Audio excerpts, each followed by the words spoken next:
What's going on, everybody? You're listening to the Point2Point NHL Recap Show, Season 3, Episode 4. I'm Pascal Pryor, joined by Mark Haverlack. Mark, today we got a couple of trades, injuries, and a couple teams to talk about. Before we get into all of that, though, today I believe is a sports equinox day. So we got all Big Four sports being played today. I can't wait for it. What are your plans for it, though? Man, I didn't even know that, to be quite honest with you. That's actually pretty cool. Is that like the only time it's going to happen this year, maybe? Or, well, probably, yeah, with the World Series. Like, it would Tomorrow be night done it by won't. Saturday. Tomorrow night it won't happen. Thursday night potentially it could happen because No, I think Thursday's a travel day because they play the that's next true. three in LA, That's right? true. Yep. So yeah, I think this will be the only day this year that we will have the sports equinox. So To be honest, my plan was probably just to start watching the Prime game at 7 and then probably flip to the Jays game and watch that for the most part and then maybe just go back and forth. The football game's at 8. the football game is probably somewhere around 8. Yeah. Okay, so I might have to mix that in a little bit too, man. I need like triple screens here at Oh, this I point, know. but yeah, it's actually pretty cool to be honest, dude. I mean, I'm kind of happy there's not a lot of hockey on tonight, considering there's a lot of other stuff going on. But I always enjoy the prime games on Monday night. I like the broadcast they do. I hope they keep that going because I think they only signed like a 2-year deal to do that. But I think they get pretty good ratings and stuff, so I could totally see them extending that. Yeah, especially later on in the season when there's not as much football or and baseball's done, right? Like the viewership even goes up even more at that point. But yeah, for me tonight, I'm gonna be fucking like triple monitoring, even maybe have 3 TVs going, one football, one baseball, one hockey, and then maybe the football one I'll switch between there and basketball. So we'll have to see, but it should be a fun night in sports tonight. Let's get right into the news on this episode. We're going to kick things off by talking about a trade. The Chicago Blackhawks have traded their 2020 first round pick, Lukas Reichel, to the Vancouver Canucks for a fourth round pick. In 176 career games, Reichel had 58 points with a single season career high of 22. Mark, what are your thoughts on the trade here? Yeah, I mean, I feel like Lukas Reichel's name's been kind of out there, even like probably near like the later half of last season. Um, his playing time, I feel like under this new coach has gone down a little bit.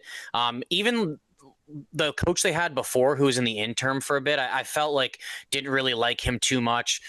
There was a lot of expectation with him in Yeah, Chicago, right? Like he was pick in the mid teens a couple years ago. Um, Pretty highly skilled player overall. Like he's got like good offensive instincts. Like there's a lot of good things to like about his game, and he's like also pretty shifty. Like he's played center, the wing, but I mean he hasn't really been able to figure it out. I feel like at the NHL level, career high in points coming last year. I know he's had a pretty good start with the Hawks this year, but I mean. I felt like personally, and I felt like they felt like that he kind of wasn't really in like the long term plans kind of thing when you're looking at like their new prospects coming in or guys that are just kind of in Rockford and might be making an appearance this season or in the near future. I don't think that they envisioned Reichel as kind of like maybe a part of the solution in the top 9 anymore, and they felt like it was good to get something for him. You know what I mean? That I mean they can go out and draft someone or maybe use to get in a trade.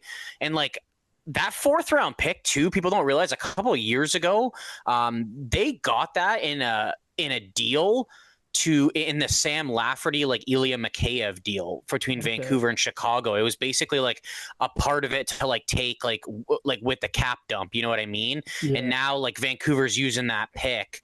I think they gave another pick with like Lafferty and Mikheyev, and then they got a fourth back instead of it being future considerations.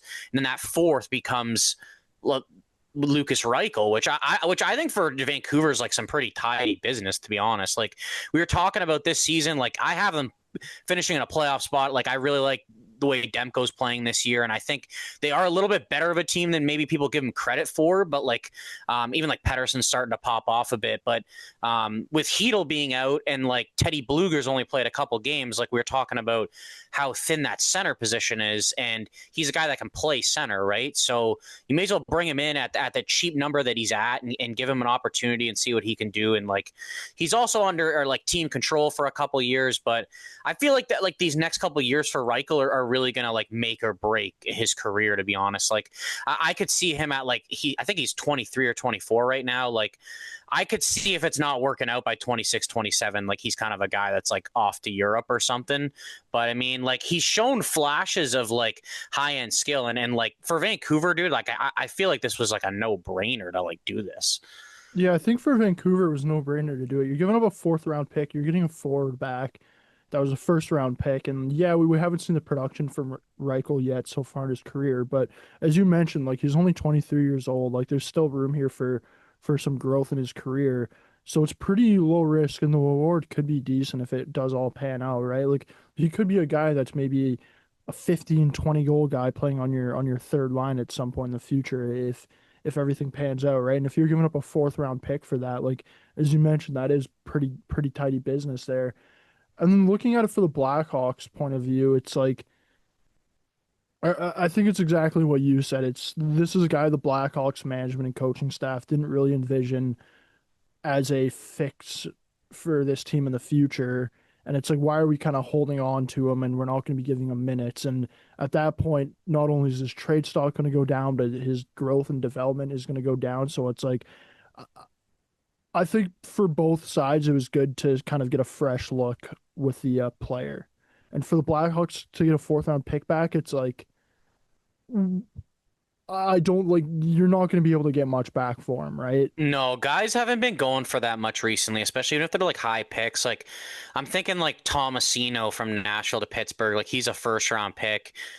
I think they got a fourth rounder for him. Yeah. Like honestly, like I feel like it's probably a reason why like Nick Robertson hasn't been moved either, right? Like it's like the value's probably really not there for the Leafs, and they probably just see a point in keeping him. You know what I mean? So, I feel like it's got a lot more upside for Vancouver with it working out, but like I don't really blame Chicago for doing this. I feel like it was just kind of time to move on, and you got something for him, and maybe you can go out and get something else. You know what I mean? Like just because they don't go out and get something right away doesn't mean like they can't in the next little while here, right? So I'm kind of curious to see how he does because, like I said, I feel like he's got to start really showing like the type of player he could be, and like he's getting an opportunity right now with centering the second line with Yeah. Kane and Besser, right, and Hedl being out. So we'll see how he can do. But he's had a pretty decent start to the year, but he's also like playing like 10 minutes a night in Chicago, so kind of limited to like what he can really show. Yeah, I'm looking at the Vancouver Canucks. After making this deal, they're already looking at making more roster changes. The team has apparently shown interest in trading for Boston Bruins forward Pavel Zacha. Zacha had 47 points in 82 games last season. Mark, if Vancouver or let's say another team comes along and does want to trade for Pavel Zacha, what do you think a respectable return would be for the Boston Bruins? Yeah, I mean, like if I feel like if I don't know if you agree, but I would assume Boston would be more open to getting some futures, like instead of like kind of more of like a one for one or like player for player deal. Like, do you agree with that, or would you see like Boston thinking this is more like I don't know, we like him anymore, and like we gotta like just get someone else in here type of thing? No, I think Boston is going to be wanting to get some futures, but I also will say I don't think they'll. I think they're more likely to want maybe like a younger player that has upside that can play in the lineup right now. So like something that is a future, but not like a a first round pick in this year's draft where you might not see that player for 2, 3 seasons, right? Like I more see them maybe wanting to get like an Easton Cowan type of player. And I'm not saying Easton Cowan for Pavel Zach is going to happen one for one, but more just like a player that does have upside that's younger and can play in your lineup right now, right? Because the other thing is you like if you're the Bruins, you still got to keep Past and Swayman happy. Because if you're not keeping them happy and you really do commit to tearing things down and picking top five for the next like 2, 3 years, it's like those guys eventually are going to want out, right? And then if you're Boston, you do get into a very kind of ugly scenario. What do you think though? Like, do you think they will want straight up like draft picks or even prospects that are maybe a couple years away from playing? Um, Yeah, I mean, I could probably see that. Like, I mean, if we're looking at like their track record, the deadline last year, like they kind of got a little bit of mix of both. Like they got Yeah. from Minnesota, they got a pick and Husnudinov. From the Leafs, they got a pick and Fraser Minton. With the Edmonton trade with Frederick, they basically got a pick. No real like prospect in that deal. So I mean, they probably have the opportunity to do both.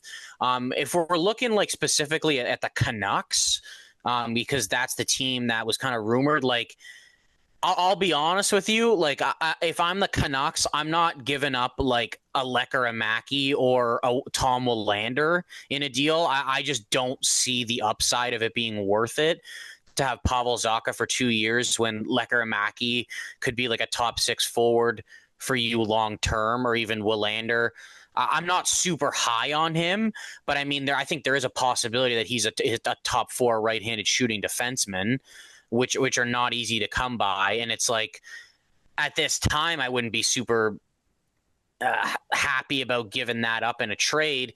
Maybe I'm totally off base with this, but I feel like I'd be much more willing to give futures. Like, I'm also not really that high on like giving away a first round pick. Like I feel like it would have to be Yeah. like I'd be all right with he can produce points and he's a big body. The thing is like he doesn't really play big.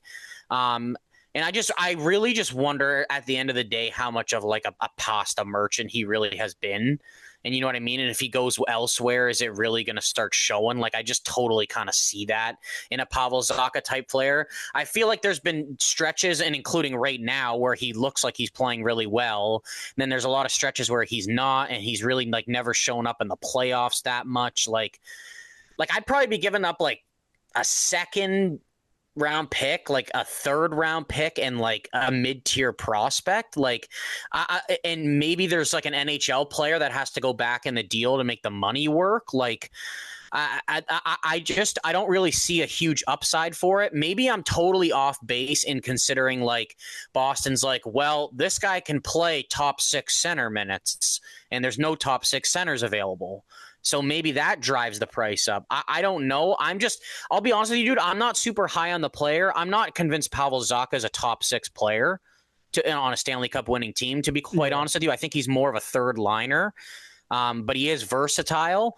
But I'm not super high on kind of like budging at like him being the first center available and thinking like he can fix a top 6 center role, because I'm just not convinced that he can.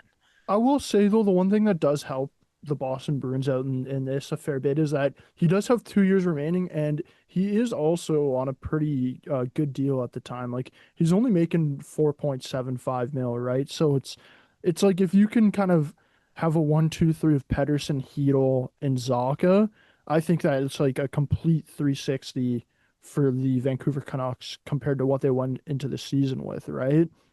No, I don't disagree, dude. But I just also don't think that like he's gonna be like he's like a top 6 guy Yeah. though. For me, And it's like with Hedel, it's like how much is he gonna be injured? I'm looking at it and I think it's like on a wild card or a playoff team, maybe he's a 2C, but on a Stanley Cup winning team, he's definitely a 3C. And I, I think if I'm Boston I am doing this deal with the Canucks, a player I would look at would be Atu Ratti. Like he's 22 years old. He spent a bit of time in the NHL. He's kind of been between the NHL and AHL. Like I think there is a bit of upside there. Like I think he is a player that is going to be a top 9 player at some point during his career, maybe a top 6 player if things really go right for him. You know what I mean? It's like if you can maybe pair him in with a second or third round pick, I think that would be a pretty good return for Boston. Is there any players like on Vancouver off the top of your head you can think about or no? The one thing I was more thinking, and it would be more of a Boston going down the path of not taking futures and more for like immediate help. Like, what if once he came back from injury, they don't really see a spot for like Hoglander anymore? Yeah, that could be an Like interesting some one. sort of Zacha Hoglander swap. Because the thing is, too, it's like you need to take into consideration like Vancouver's bringing in $4.75 million. They are barely under the cap right now with Hoglander on LTIR at the moment. So, like, I'm curious to see what they're even going to do when he comes back and if they're going to have to shift out like a depth player and Yeah. maybe send a couple guys down. But I'm more just thinking to make the money work because it's like I don't see Kane being moved. Like, they just signed Drew O'Connor. I don't think they're going to trade Teddy Bluger. They love Kiefer Sherwood. Like, if they do have to get rid of some money somehow, like maybe Boston will be willing to retain a bit. I don't really know the answer to that, right? Like, but I mean, they did with Carlo, and he's on a multi-year deal, so it's like I feel like they'd be open to it, but that's also going to cost you a little bit more too. You might be giving up an extra third-round pick or something like that, right? But I was more just thinking like. I like Hoglander, but I mean they've brought in a couple wingers, and like once Lekkermaki's back, like Hoglander doesn't really have a huge role if they're going to be giving Reichel say Heedle's back and then Bluger's back and then Ratu. It's like how big of a role is Hoglander going to get? Because I think Reichel would be moved to the wing maybe once everything's healthy, right? Like he can do both. Yeah. So it's like maybe Hoglander's the odd man out. Like he's been talked about in trade rumors in the past too. So, but I mean, they wouldn't be giving up like Hoglander in like a second. I don't think. Like, you know what I mean? Like, I think that'd be more of like, I don't think it'd A be a one one for for one. one deal, but like maybe it'd be just like add on something else type of thing. You know what I mean? Yeah, add on like a lower draft pick, maybe fourth round or later. I It wouldn't definitely really will. hate that for Boston, actually. Like if they like just kind of wanted to do a swap, and it's like that would also you got to think too. It's like you want to make them happy. It's like the other guys. It's like you're bringing in a 24-year-old who's played like a couple years in the NHL and like Yeah. has shown some good flashes. So it's like maybe they wouldn't Pasta wouldn't hate the deal that much. You know what I mean? So I mean that's kind of showing the trade for like both paths, whether Boston's going futures or maybe to try and just make a spark. You know what I mean, and get another NHL player in. Definitely will be interesting too to keep an eye out and like now that this kind of rumor has been going around to see if any other teams just like maybe come into the negotiations because there are a lot of teams right now that need top uh a top six or top Do nine you see centerman. anyone And else like that would be a good fit, really? I mean like there's a couple obvious ones like I think Florida needs a centerman with like just with Barkov being injured. I don't It'd know how be they can figure that out, to be yeah, it'd honest, be though. And I really don't know if hard to Boston would be really willing to do another trade with Florida. it'd be really hard to work its way out. But I think there's a lot of teams around the league that do need a top nine centerman and like would be willing to give some sort of asset up for Zacha, considering there's no top nine centerman out on the market right now, right? No, you're totally right. You know who I wonder takes a stab at him out kind of out of left field is Nashville. That would be an interesting one. That So would be. considering that their center depth sucks and like they're not terrible right now, and maybe Trotz is trying to like make a fix, I really wonder if they just kind of come out of left field and grab him. It would be interesting, and if they did do that, I would honestly hate that for Nashville because I think they should blow it up. That's just my opinion. Let's talk about some injuries now from around the league. Mark, the first injury, it's a guy on your Montreal Canadiens. Patrik Laine is set to miss the next 12 to 6 weeks of the season after undergoing core muscle surgery. Laine is set to be an unrestricted free agent at the end of the season. First off, I want to ask you, what does this mean for the future with him and the Montreal Canadiens? Yeah, I mean, I don't really know. I guess is kind of the thing. Like it's probably just going to really depend on what happens when he comes back because I don't think there was really any sort of like contract negotiation talks or anything with the Habs like before the season or even at the beginning of the season. And I think this is probably a reason why, dude, is because of kind of his availability. Like, you know what I Yeah. mean? And him being out till fuck. It could be February, maybe January. I'm kind of hoping he's back at the end of January because I hope he can go to the Olympics. But it's tough, dude. Like he wasn't really getting. Honestly, I was kind of happy how they handled him to start the year because like he wasn't really given huge opportunity, and like St. Louis realizes that his 5-on-5 play is pretty poor. And like he was start on the second power play, only had an assist through 5 games. Like I don't want to say like we're not gonna miss him, but it's like he hasn't really been a huge factor even when he was in the lineup. Yeah.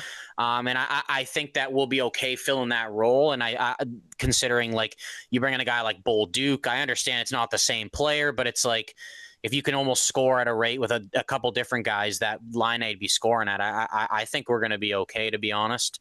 But like I hope he gets back and healthy and he can come back and produce like he did before. I'm not trying to sound so like negative about it. I'm just I'm not like super like, oh fuck, like we're screwed kind of thing. Like I don't think that at all. I think that it'll be kind of like almost like a nice deadline addition, to be honest, when he's back.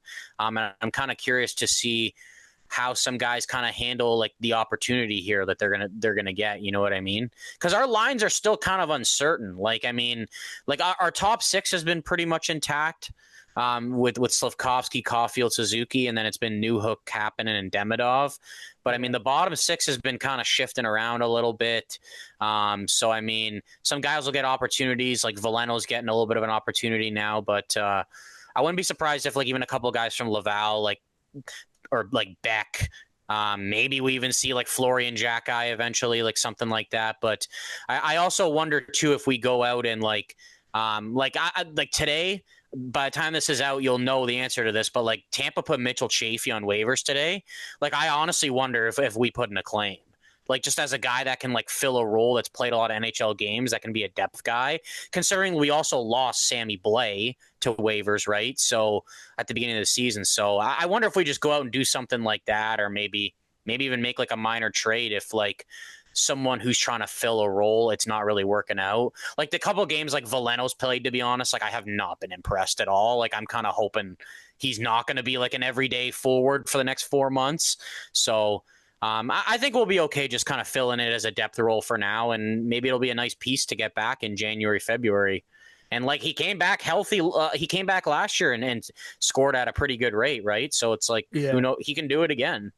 See, I don't think the Montreal Canadiens are going to be missing him, to be honest, whatsoever. Outside of that, maybe 2 week stretch towards the end of last season where he came back and was like at a goal per game pace.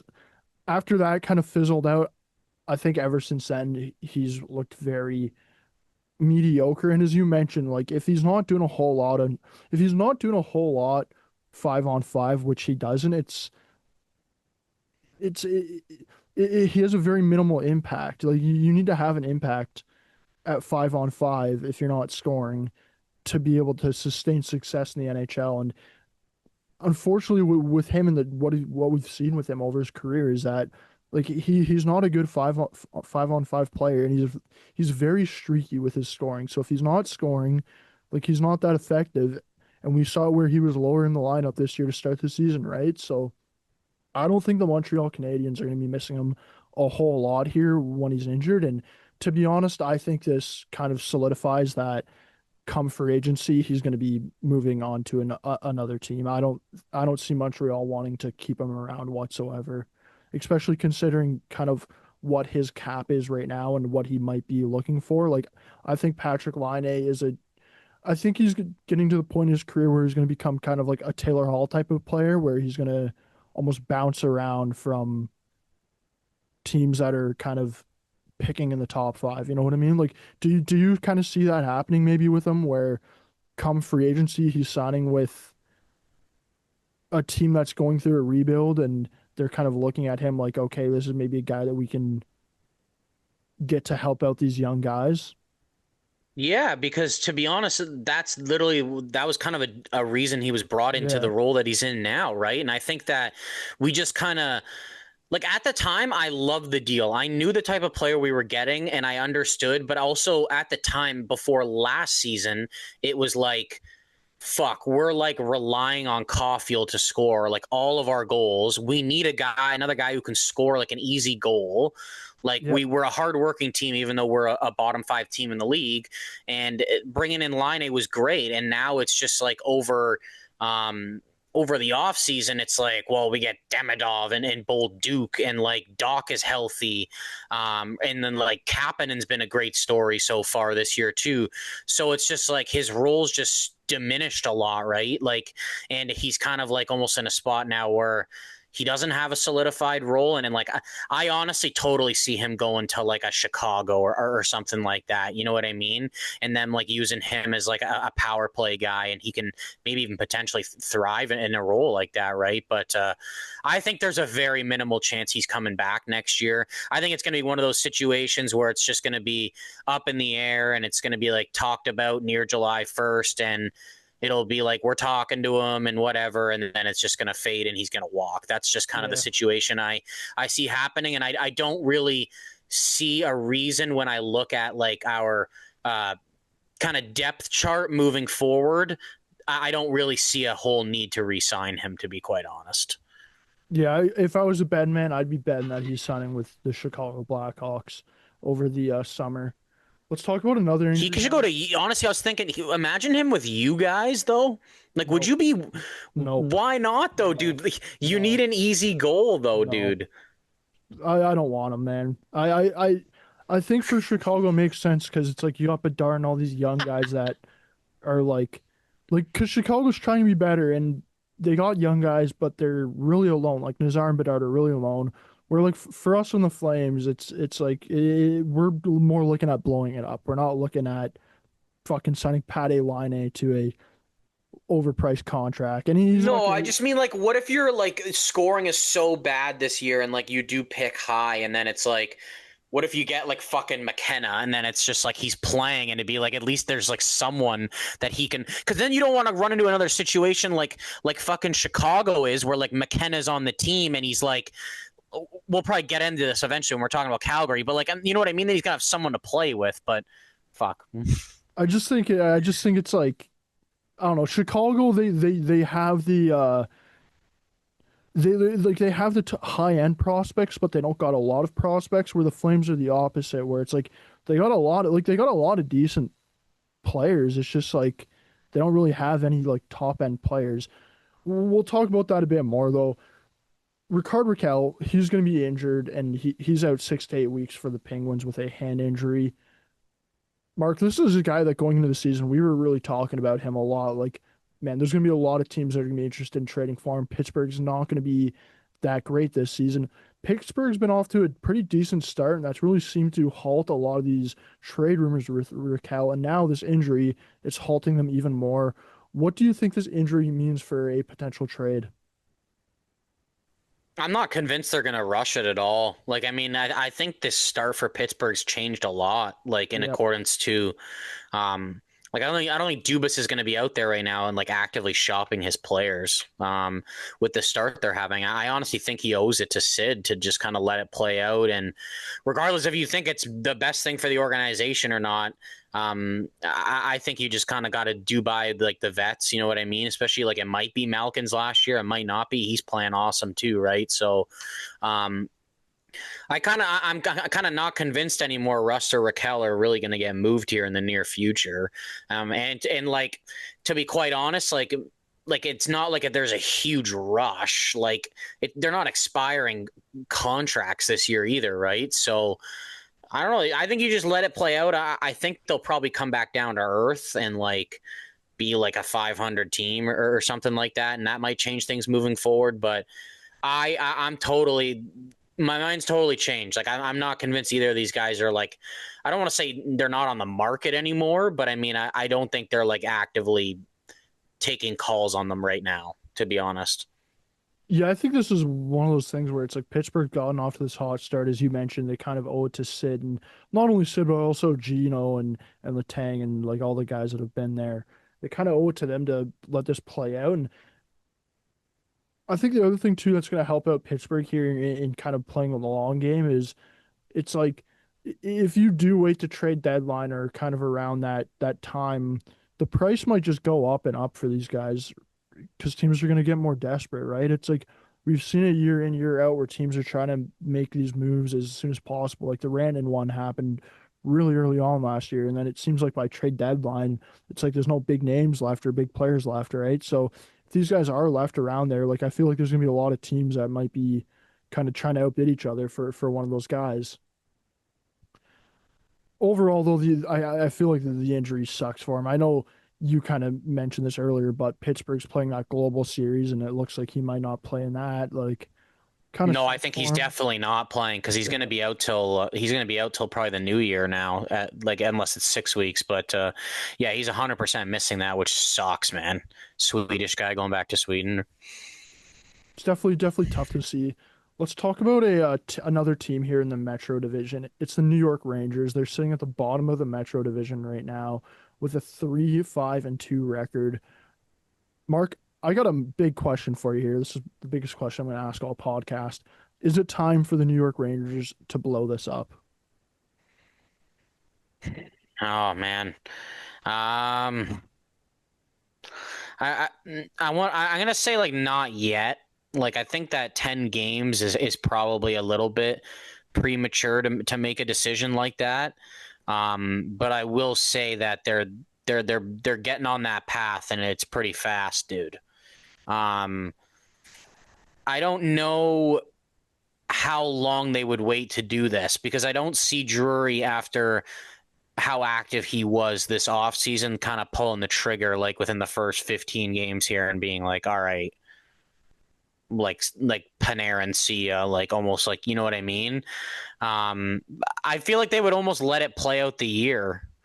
And maybe you deal with the Panarin thing at the deadline if there's no contract. But I don't think they're too optimistic right now in like kind of blowing it up. But I mean, it might be a good decision.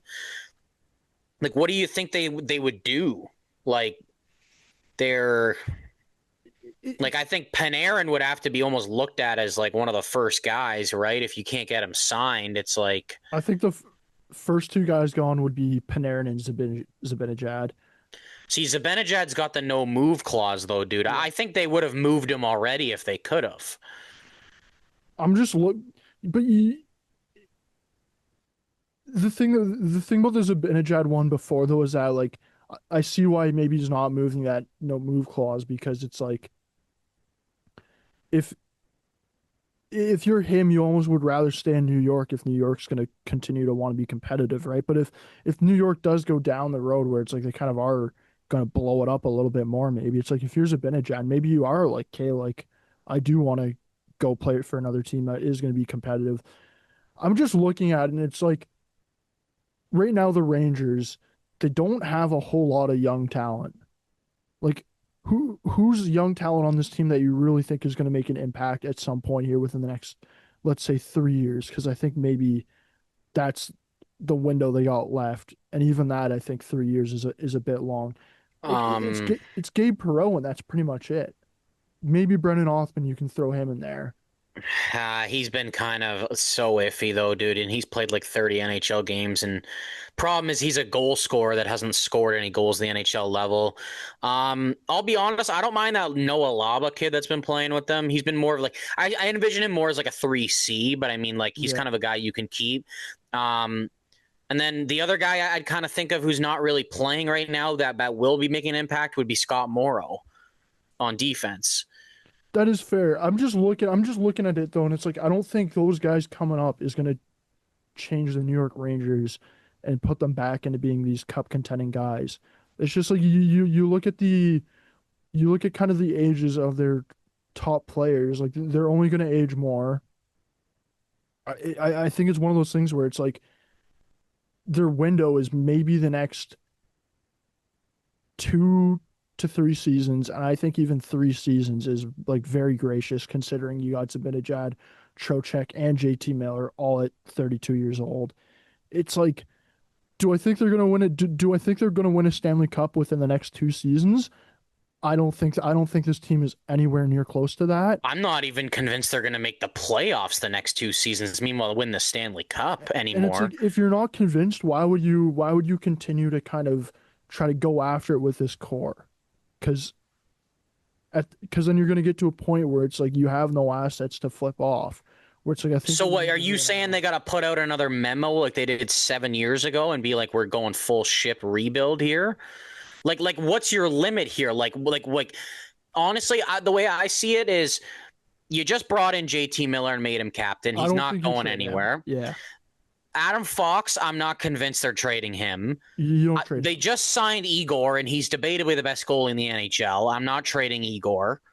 And then it's like you go down more than the lineup. It's like Are they trading Vinny Trocheck? I don't know. Like, they signed him as a UFA. He's like best friends with JT Miller. Like, I just don't really see that as an option, to be honest. Like, what else are you selling? Are you going down like the Lafreniere route and being like, we're done with him? Like, is Braden Schneider a guy that you're done with at this point, considering like they've got Adam Fox on the right side. They just signed Will Borgen. It's like we're talking about Scott Morrow coming up. Like, they're gonna have to make a decision about their right side. Like, Yep. I don't really know. But and then like obviously we talked about Panarin too. That would be the biggest return they'd be getting out of all here. But it's like I just look at it and be like, how much is a full rebuild here? Like when you say like we're gonna blow it up, it's like they're only gonna blow it up to a certain point. I think like it's not gonna be like the only guy they're keeping is Igor or something. You know what I mean? Like I wouldn't there's go kind that of a far. guy at each position that they're gonna be keeping. Maybe that's for the better, and then it's like you have someone to build around at each position, like moving forward, almost like what Boston is right now, like Pasta, McAvoy, Swayman, like, and then you got to fill the other holes. You know what I mean? At least you have your foundation. Like, even we're talking about like us, like in the Habs, like it's like we didn't have a lot of guys, but it was like we had Suzuki still, we had Caulfield still, like, you know what I mean? Like Gallagher was pretty good like 4 years ago, right? So, I just don't think they're going full rebuild. I could see them doing like a tweak, but I also don't think that. Like, I think they're gonna really try and still like make the playoffs this year, unless Yeah, this thing continues. And like the thing is, if they're 3-5-2 their next 10 games, then it's like, oh boy, like we're 6-10. Like, you know what I mean? Like it's just like then your season's kind of, in my opinion, close to over. Like your American Thanksgiving, you're probably still last in the Metro, but I think that it's just like I think it's the stubbornness in the organization. I think that they didn't really want to do a rebuild last time, and they were kind of forced into it. And I'm not convinced that they want to admit it and do it again now, considering they also just signed Drury again. And it's not that I think they should do it. Don't get me wrong, but it's just like, how long were we saying that Vancouver should have done a full rebuild and they fucking didn't? You know what I mean? yeah.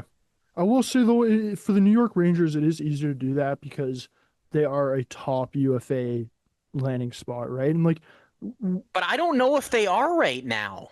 I'll be I, honest with you. I'm not that convinced. Like the next, I think they've got a lot to prove to people in the league after the way the Kreider thing went down, and Trouba and Barkley Goudreau. Like, I'm not convinced. I'm not saying that it's not, but I don't think it's like right now like at the place to go.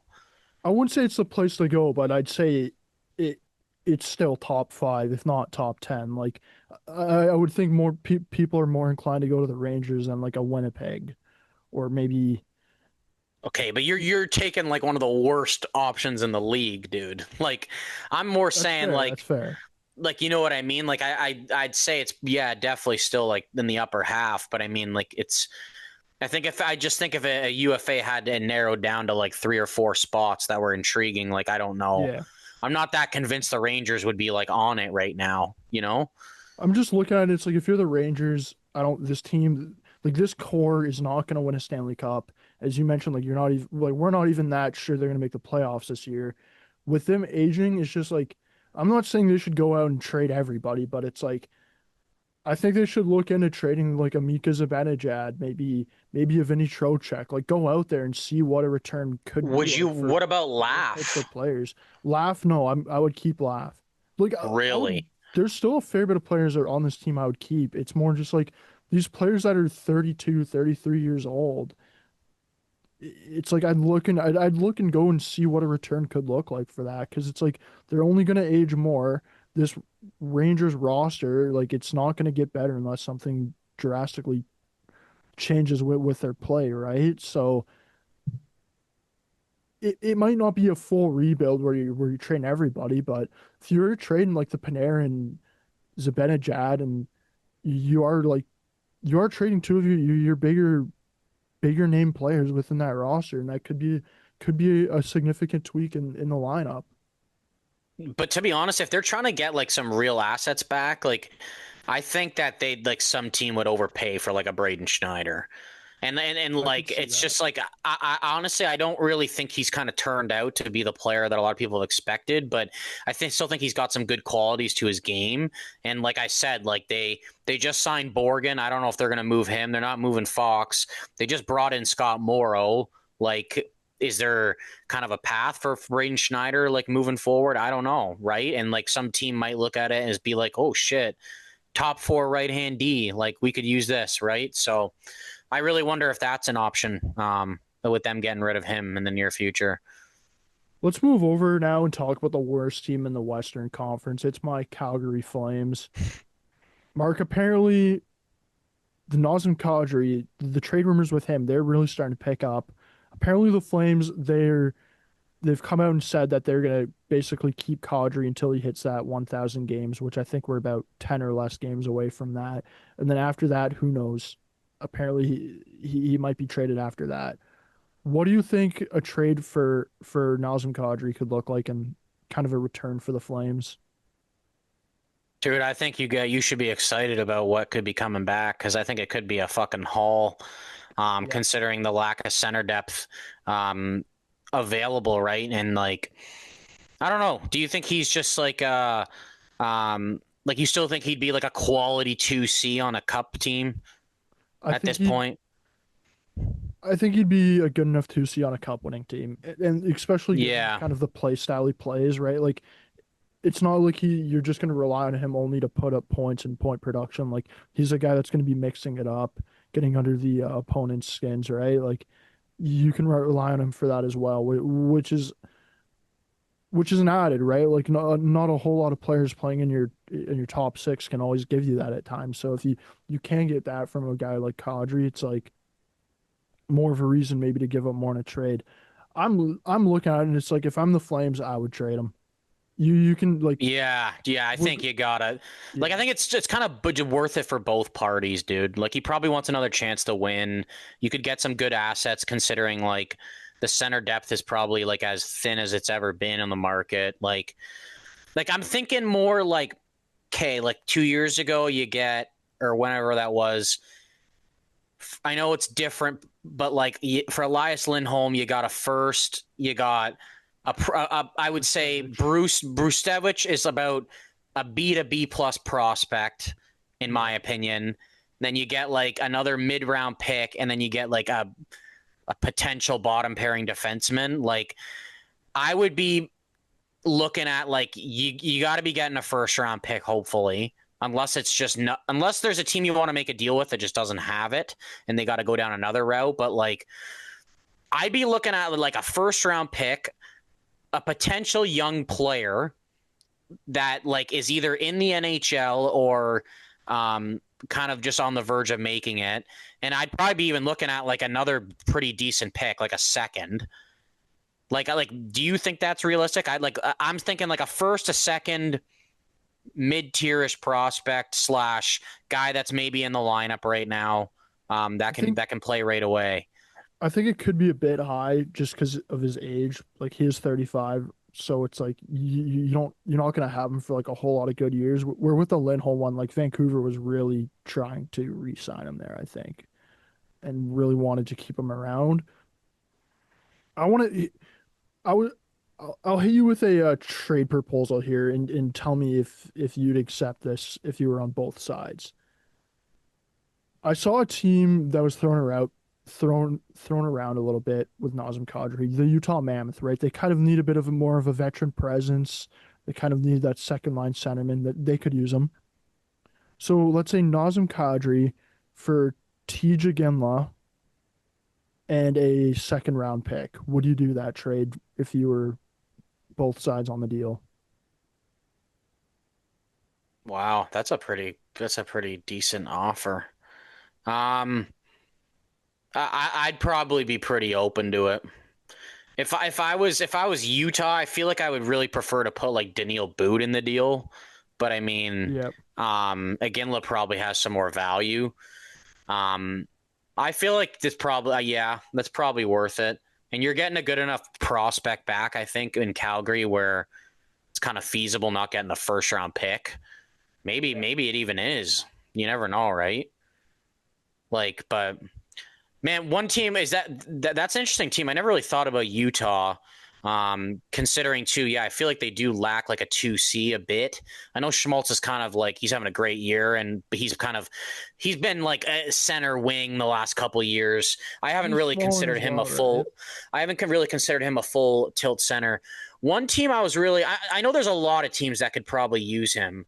I saw one thrown around before the Zacha rumors at Vancouver. But one team I really wonder about, dude, is Winnipeg. Yeah. They lost out on the Nelson sweepstakes, and I know Jonathan Taves has been playing all right, but imagine you had Scheifele, Kadri, Jonathan Taves, and then you also have Adam Lowry. You know what I mean? So I don't know if Winnipeg that'd be a huge deal that Calgary would want to do with them, to be quite honest. But I mean, they did a deal with Vancouver with Lindholm, so I don't know if they would be opposed to doing one with Winnipeg for Kadri. I know the Habs have been thrown out there in rumors. I don't know.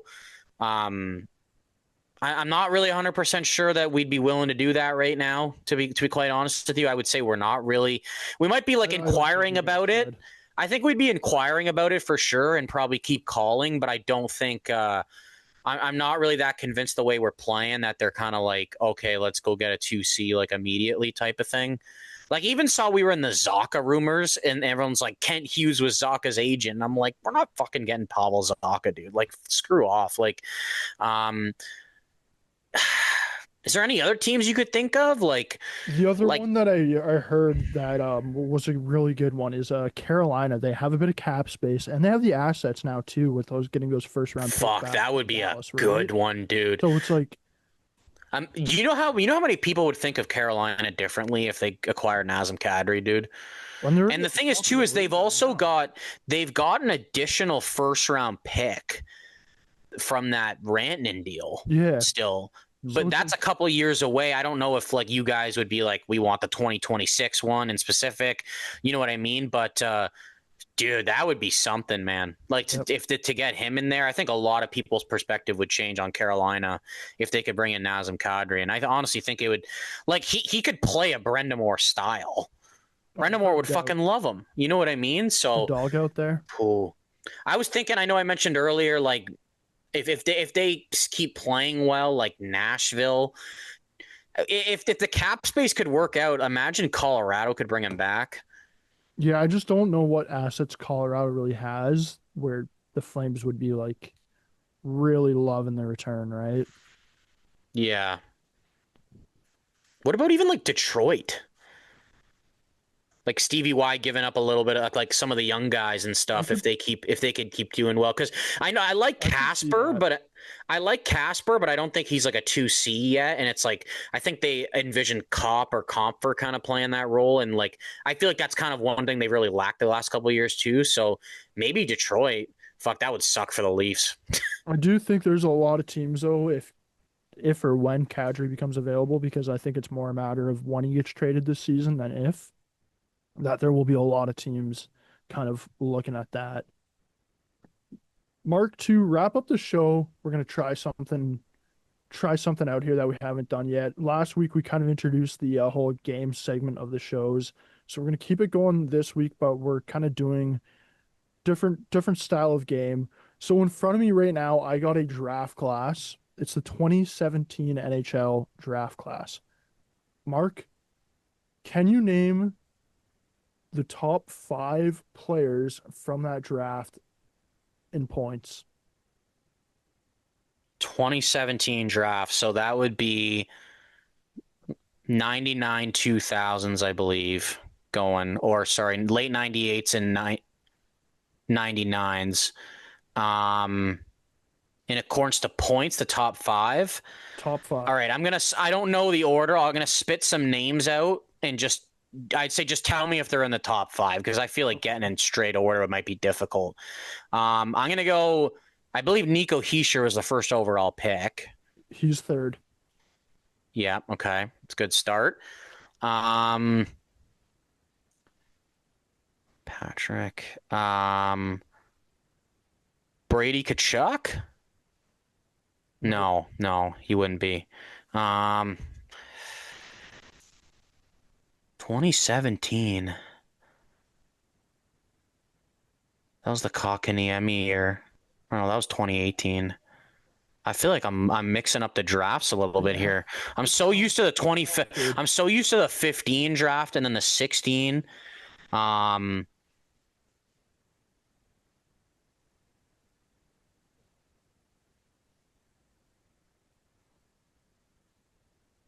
Marty Necas wasn't in this draft, was he? Trying to see. I don't believe he was.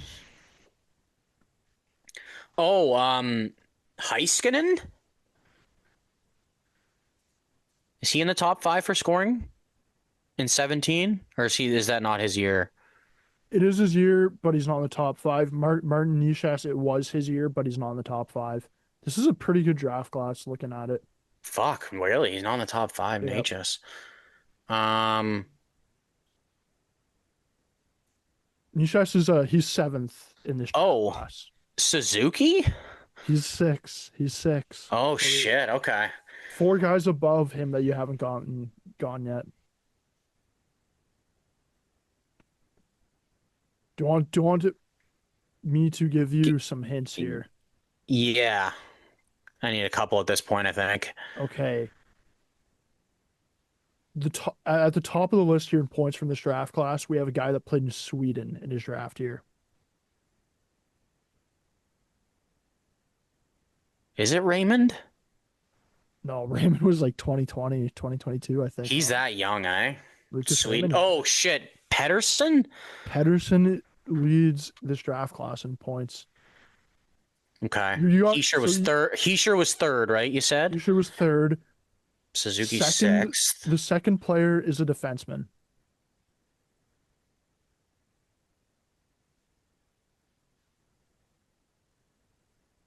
Makar? Yep, Okay. Kel McCarr's at two.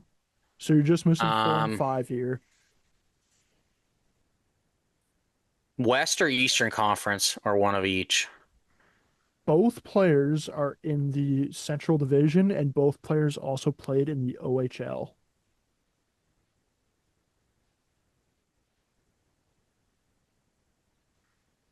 Um, Jordan Kyrou? No. Thomas? Robert Thomas? Yep, he's at five, and then you're missing the guy at four. Okay. Um, Central. Makar, Rantanen, Utah. The team this guy played for also had or pardon me, two other very good picks from this draft. I'm thinking like Dallas, but it's too old to be like Wyatt Johnson.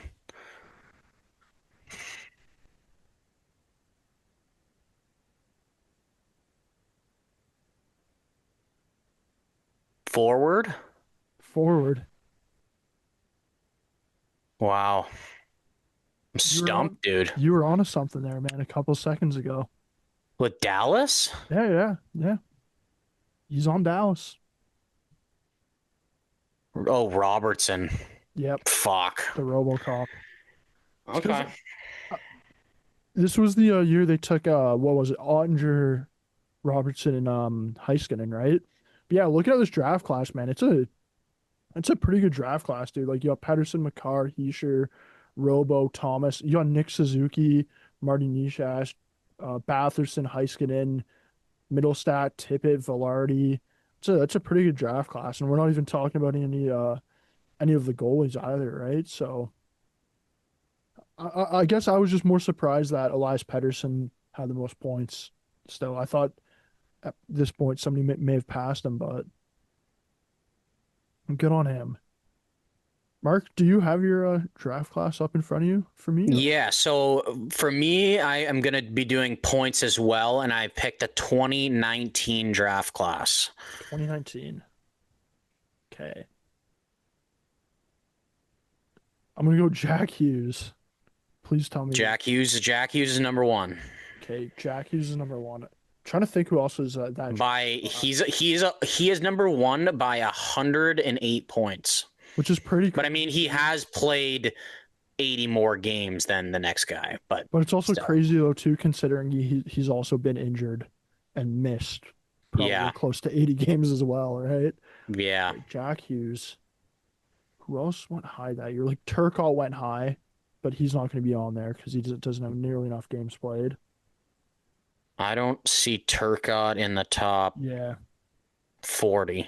Turcotte went fourth. He went fourth overall that year, I believe. I believe he went fifth overall, actually. Okay. Yeah, fifth overall he went. I think he went second. I'll give you a hint. The top 5, they're all first-round picks. Sometimes you get guys that aren't. They're all first-round picks. Was this Lucas Raymond's year or no? He was a year. He was like. No, this is not Lucas Raymond's year. Is Trevor Zegras on this list? Trevor Zegras is number 5 on this list. That's surprising. Not gonna lie. He is only number 5 by 12 points. Okay, we got Zegras. We got. What about Drysdale? Jamie Drysdale. I don't think he was in this draft. He's definitely not near the top. He's been injured too much, man. Yeah. He's not in this draft. Okay, I'm trying to think who was the second overall. I believe Jamie Drysdale was in 2020, to be quite honest. Jamie Drysdale? I think he was 2020. Okay. Who would have been in this draft class? Capo Caco, is he? Capo Caco is in this draft, but he is at number 7. Is that number 7? I didn't know. He's not in the top 5. Okay, who went third? I'll give you one more hint. Well, I might give you another one eventually, depending how it's going. There are none of these players are defensemen. They're all forwards. All forwards. Okay. Was Ellie Tolvanen, was he this draft? No. Tolvanen's actually a lot. I think Tolvanen's like a couple years older. I think he was 2016. He's definitely not in this one. I think of players from this draft, man. It's tough, dude. They're okay. They're out of the 3 guys left. They're all North American. They're all North American. No, all North American. They're all forwards. I keep on thinking about the draft class after where it was Byfield and Lafreniere. I keep on thinking of guys in that draft class, and I'm off by 1 year. See, with yours, I kept thinking of the 2018 with Brady Tkachuk and like with Darlene and stuff. Yeah. Okay, I think I'm gonna need another hint here. Okay. Okay, 2 out of the 3 guys played at the U.S. National Development Program. And I don't know if you remember, this year with Jack Hughes was a huge year with the U.S. NDP getting drafted. Cole Caulfield? Yes, Cole Caulfield is number 3. That's the one. For some reason, Cole Caulfield seems so much older than those other, than he. No, I know, but he went this year with a couple U.S. National Development guys. I'm missing one U.S. NDP guy then still, right? Missing one U.S. NDP guy and then one guy that here, I'll give you a hint. He was traded recently, like in 2025 year. He was traded. And then you have one U.S. NDP guy left who has never been traded. Matthew Nyes. Not Matthew Nyes. I believe Matthew Nyes was a 2020 or 2021 pick. 2018 or 2019. So you got one U.S. NDP, one guy played in the WHL, and he was traded this year. Oh, Stankoven? No, not Stankoven. I believe he was also 2020. Fuck, dude. WHL traded this year. And he's a forward.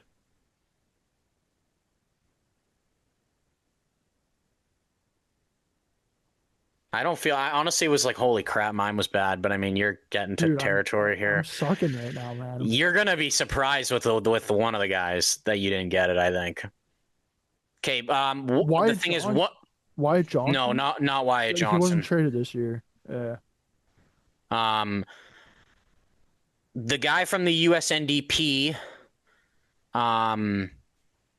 he's in the Western Conference. The guy who's traded this year, playing the WHL, is in the Eastern Conference. He was traded in the Eastern Conference this year. And he was traded from an Eastern team to an Eastern team. And they were in the same division, actually, too. Okay, I gotta start going through teams. Like, I don't think it's anybody on Toronto. I don't think. Okay, Alex Newhook. Alex Newhook is ranked 9 in this draft. What about Kirby Dach? Like, Kirby Dach is ranked 11 in this draft. Like, in accordance to points. He was a 3rd overall pick, though. Okay, I'm gonna try to get the Eastern Conference team. Like, I don't think it's. Here's another hint. I don't know if this will help you or not. One of the guys was the 7th overall pick, and the other guy was the 12th overall pick in this draft. They're both forwards. They're both forwards. One's a center. One's a winger. One guy is like super popping off. One guy. Shane Pinto? Oh, Dylan. No. Dylan Cousins? Is he one? Yep. Dylan Cousins. He's number 4 on this list. Now you're just missing the USNDP guy who's a winger in the Western Conference. He's got the 2nd most points in this draft with 255 in 295 games. And this guy's slowly becoming a stud. Here's another hint. Might give it away. There's a very good likelihood he's making Team USA again. Again? Yeah. Who's the young guy that made Team USA last year?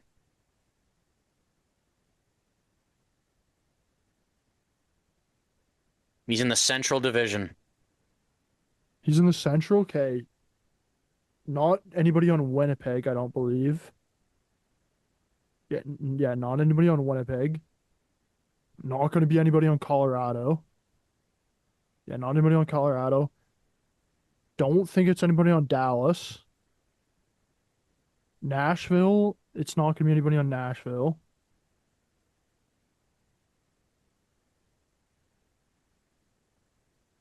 Not St. Louis. Anybody on St. Louis that's American. I don't think there's a top 6 American. Anybody in Chicago? I don't think he even said the team yet. Would be Chicago. Dude, now I'm trying to figure out all the Central teams. Okay, well, I don't know what other hint I can give you without giving it away. You might just have to tell me here, man. I'm shit in the bag. Okay, you want to know? Yeah, I think it's Matt Boldy. Matt Boldy, eh? Fuck, dude. He's ranked 2nd. I would have never gotten that. I did not realize he was this draft class.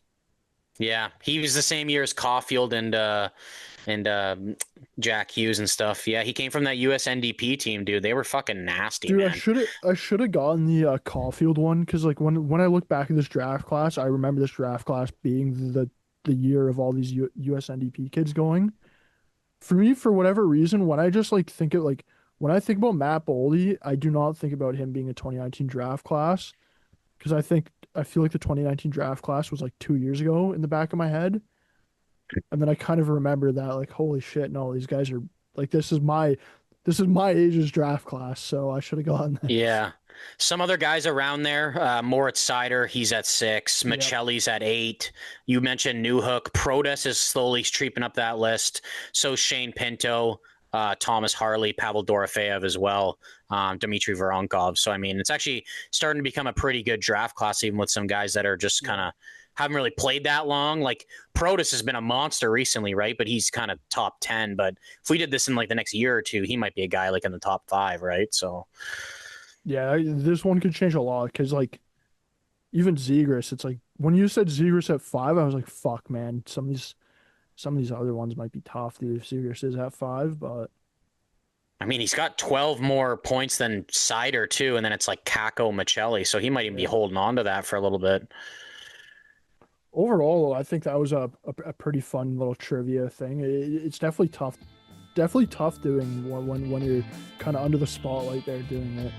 Overall, that's going to wrap up today's episode of the Point2Point NHL Recap Show. We'll be back next week, so stay tuned for that. But for everybody tuning in, thanks for tuning in.